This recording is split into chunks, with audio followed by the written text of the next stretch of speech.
Hello everyone, welcome back. We recently went to Bath in England for a trip and thought we'd take you along to soak in all of the cultural delights this city has to offer because it really is quite unique. And if you're new, hi, I'm Jacqueline, I'm an interior designer, and alongside Laszlo we share insights into interiors, art, architecture and design history.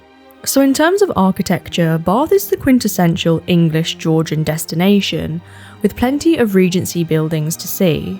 But sorry to say to the people of Bath that Edinburgh actually takes the top spot for the largest and best preserved example of Georgian town planning and architecture in the world.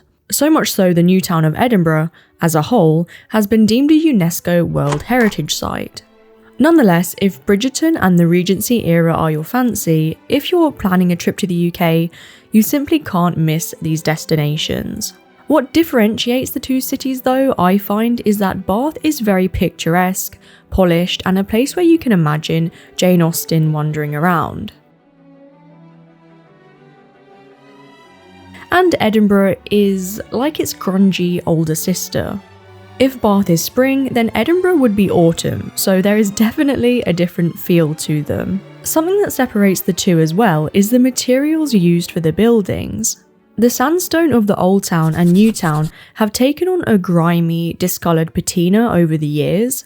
And did you spot the chimneys? Over time, the porous surface of the buildings literally absorbed the dirt and filth from the smoky air around them, turning the city from a golden yellow to a dirty grey. Whereas Bath is very different. The city of Bath and its surrounds are renowned for the use of bathstone. Bathstone has been used extensively as a building material throughout southern England for churches, houses and public buildings such as railway stations.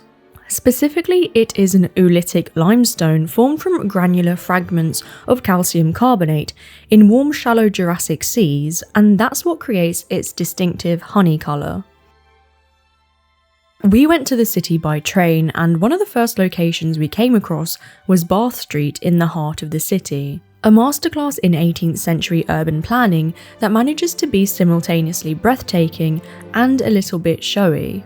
Built in 1791 by architect Thomas Baldwin, this is actually the only double colonnaded street in all of Britain, flanked by perfectly uniform Ionic pillars that create a sheltered promenade for elegant society, or for modern tourists to hold a nice latte when it's 32 degrees outside.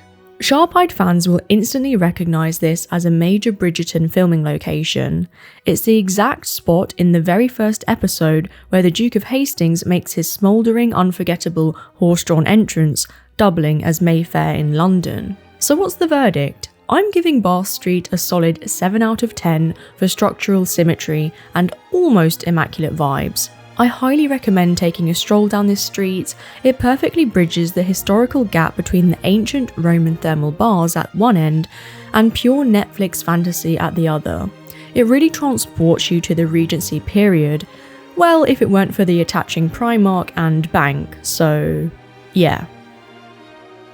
As you stroll across the city, you'll inevitably stumble upon beautiful fountains. In this respect, it really reminded me of the south of France. The work of Italian sculptor Stefano Pieroni, Pieroni's fountain originally had a statue of King Bladud on the top when it was erected in 1859. Okay, so don't hate me, it's not part of the Georgian period, but rather the Victorian period. But believe me when I say, seeing this on a hot day was like seeing water after a marathon. This Grade 2 listed mineral water fountain gave free mineral water to the public until 1978. Another one of his works is the large vase which stands in the garden below the Royal Crescent and every summer forms one of Bath's most spectacular floral displays.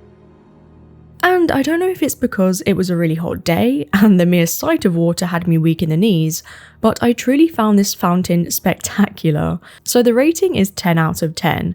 I would check it out whilst you explore Bath. Even if it's only a small structure, it's definitely worth checking out.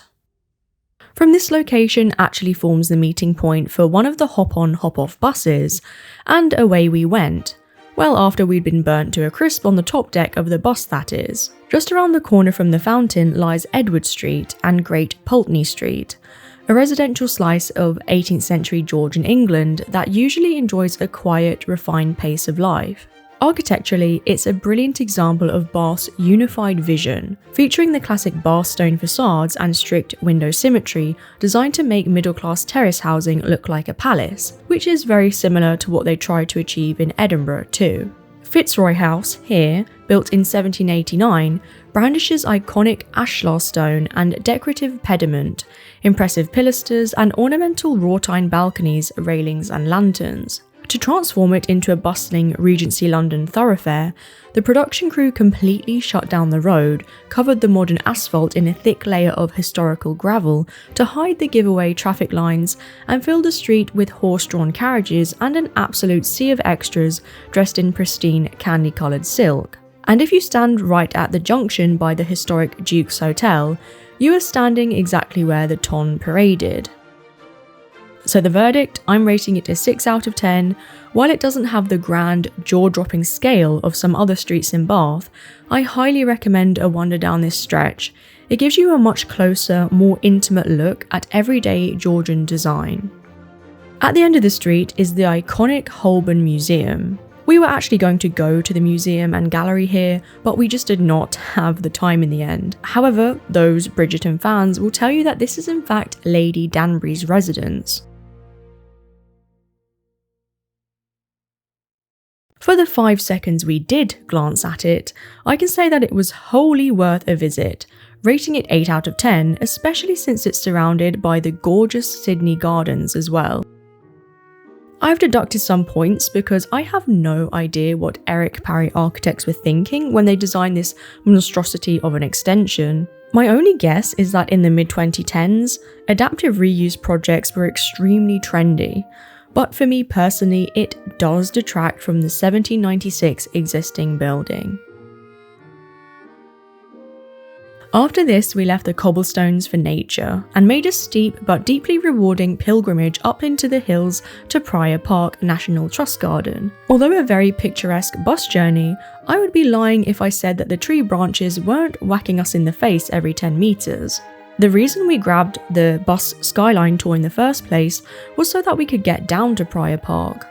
At the absolute peak of this dramatic, sweeping valley sits the colossal Prior Park Mansion, an 18th century mega palace of glistening Bath stone designed by John Wood the Elder for Ralph Allen.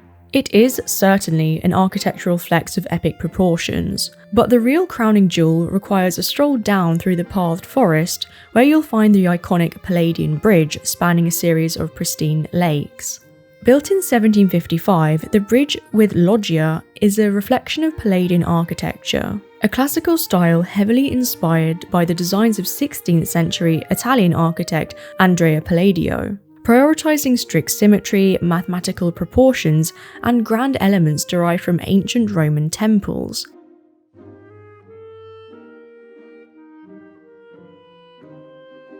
It's actually one of the only 4 bridges of this exact ornate design left in the entire world. Naturally, a structure this romantic was practically catnip for Netflix location scouters. Fans will recognise these lakeside banks and the bridge itself as a recurring backdrop for the Ton's promenading scenes. This part of Bath was complete serenity to me. It really did transport me to Regency England, scoring 100 out of 10. But warning, it is a full hike and you really could spend the whole day here. We stupidly thought that it was a flat park at the bottom and that's where the entrance would be, but no, it is very much a full-blown hike, but still worth it.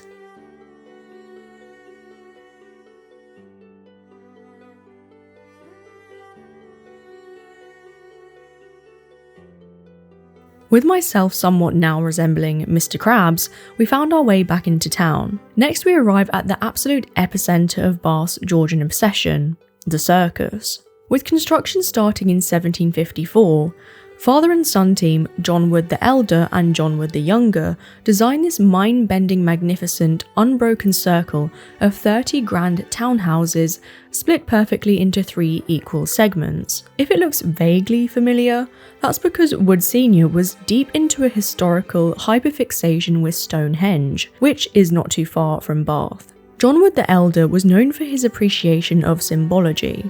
He admired the Druids and was convinced that Bath had been the hub of much Druid activity in Britain. As such, he studied Stonehenge and built the Circus with the same diameter. It has been suggested by architectural historians that on the street plan of Bath, the Circus represented the sun, while the Royal Crescent was supposed to symbolise the moon.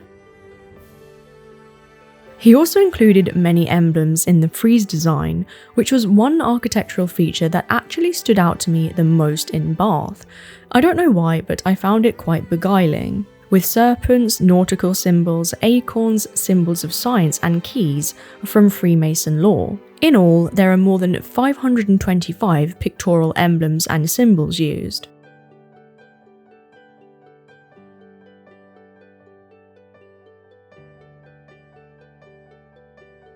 The entire design, when viewed from above, it also looks like a Masonic key. Many wealthy and famous people have lived in the Circus over the years.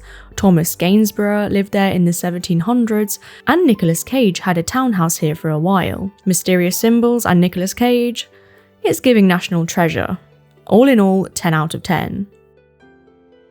Around the corner we arrived at the heavyweight of Georgian architecture, the Royal Crescent. Designed by John Wood, this time the Younger, and completed in 1774, this jaw-dropping sweep of 30 houses arranged in a perfect semi-ellipse is the ultimate expression of 18th century luxury. In my opinion, perfectly fit for the ton. In fact, the exterior of No. 1 Royal Crescent was used as the home of the Feathering family, as well as featuring heavily in the show on multiple occasions.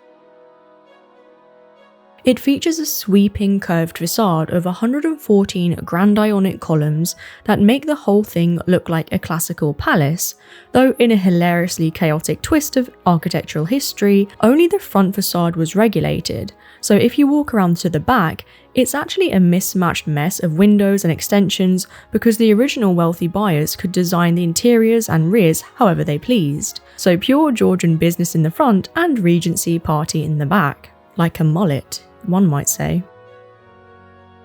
While older Georgian designs were basically architectural introverts that stared inwardly at themselves, the Royal Crescent was a total exhibitionist, flexing its curves outward to frame the view of the River Avon, to conjure a country in the city feeling for residents. To keep the vibe immaculate and unobstructed, the architects even threw in a ha-ha, which isn't a joke, but a literal invisible sunken ditch. It may be obvious, but I'm giving the Royal Crescent a 9 out of 10. It is an absolute non-negotiable must recommend. Sitting on the giant lawn out front with a picnic and staring up at this masterpiece is quite literally a quintessential Bath experience. However, I will say that the cars parked outside of the properties kind of destroys the 18th century illusion, so I have deducted a point. As we walked back into the centre of town in the heatwave, we stumbled upon this house which I thought was one of the best residential properties we'd seen. Located on Brock Street, in between the Royal Crescent and the Victorian Gardens, this house was a welcome surprise. Architecturally, No. 18 breaks up the street's neat rhythm with some delightful, slightly chaotic structural quirks, including a beautiful ground floor Venetian window, tiny cast iron balconettes, and Brock Street quite literally carved right into the stone facade. It was the rear balcony that caught my attention. Interestingly, this is a typical Regency-style veranda balcony, which is probably one of my favourite features of late Georgian architecture. This tent-style roof canopy design was heavily influenced by Chinese styles that became highly fashionable during the Regency period, to create an exotic, airy outdoor space. And after some research, I found out that it was the home of English composer John Christopher Smith in the 1770s. Is it a must-see location? No, absolutely not. But it's a fine example of how you can simply stroll the city and find the most interesting of buildings, wherever you are. Back to the centre of town, next to Bath Abbey, tucked away is Abbey Green, a cosy cobblestone square that serves as a beautifully preserved time capsule of 18th century commercial life. Naturally, this picturesque square is a total must on the Bridgerton checklist. The charming shopfront with the curved bay window on the square is none other than Madame Delacroix's dress shop, the Modiste. However, that being said, the area needs quite a bit of a scrub up to be fair, and the buildings were actually quite underwhelming, 4 out of 10. To our surprise, the main attraction here was actually the Great London Plane Tree in the middle, planted all the way back in 1793. The tree is an absolute unit, having survived centuries of urban development, while its peeling bark actually acts as a natural air filter against city pollution. Georgian architects designed public spaces like Abbey Green to function like open-air communal rooms. Planting a single, massive tree directly in the centre of a cobblestone square was indeed a deliberate design choice. The tree acted as a vertical anchor to break up the flat, horizontal expanse of the stone pavement and the uniform building facades, pulling the entire square together and giving it a central focal point, as well as acting as a ceiling for rain or much-needed shade in the summer months. An honourable mention for us was the Pulteney Bridge, although not quintessentially Georgian in looks. Now technically, this architectural masterpiece isn't built in the strict local Bath Georgian style we've been tracking. Instead, it is a glorious example of neoclassical Palladian architecture. Designed by Scotsman Robert Adam in 1769, it was heavily inspired by Andrea Palladio's designs, once again bringing a massive splash of Italian romance to Somerset.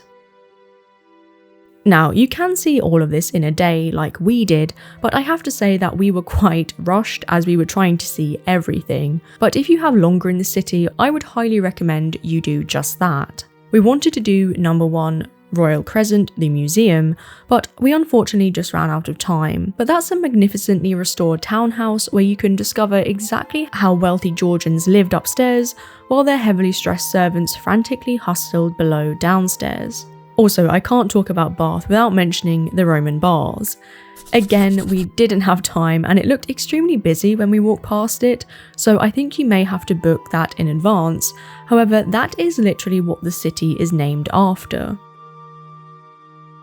Constructed around 70 AD, the Roman bars were built as a grand Roman bathing and socialising complex, and to this day it is still a natural hot spring.